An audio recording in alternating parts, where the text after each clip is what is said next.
রংপুরে শিক্ষকদের নকল সরবরাহে ভিডিও করায় ৫ সাংবাদিকদের উপর হামলা ও ক্যামেরা ভাঙচুরের ঘটনা ঘটেছে। এই ঘটনায় তীব্র নিন্দা জানিয়েছেন পাগলা পীর প্রেস ক্লাবের সাংবাদিক সদস্যগণ।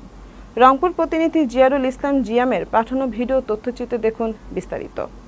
রংপুরের কাউনিয়া মীরবাগ ডিগ্রি কলেজের পরীক্ষার হলে শিক্ষকের কাছে মোবাইল, রুমে ও টয়লেট নকলের মহোৎসবের ভিডিও করায় ৫ সাংবাদিককে মারধর ও ক্যামেরা ভাঙচুরের অভিযোগ উঠেছে ওই কলেজ অধ্যক্ষের বিরুদ্ধে।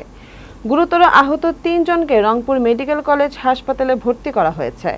এ ঘটনায় অভিযুক্ত অধ্যক্ষকে অপসারণ এবং তাকে গ্রেফতারের দাবি জানিয়েছে রংপুরের সাংবাদিক সংগঠনগুলো।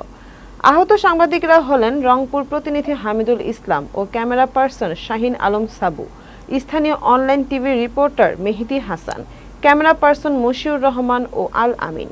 বুধবার বেলা ৩:৩০টায় অনার্স তৃতীয় বর্ষের পরীক্ষা চলাকালীন কেন্দ্রে নকল সরবরাহ হচ্ছে এমন গোপন সংবাদের ভিত্তিতে মীরবাগ ডিগ্রি কলেজের সাংবাদিকরা গেলে রুমের শিক্ষকদের হাতে মোবাইল, টয়লেট এবং অন্যান্য রুমের ছেঁড়া বই ও নকলের ছড়াছড়ি দেখতে পায়। এসব ভিডিও ধারণ করায় কেন্দ্রের ট্যাগ অফিসার কাউনিয়া উপজেলা ভারপ্রাপ্ত মাধ্যমিক শিক্ষা অফিসার আরিফ হোসেনের উপস্থিতিতে তাদের উপর হামলা চালানো হয়। এ ব্যাপারে সুষ্ঠু তদন্ত করে হামলাকারীদের দ্রুত আইনের আওতায় এনে কঠোর দৃষ্টান্তমূলক শাস্তির জোর দাবি জানাচ্ছে সাংবাদিকরা।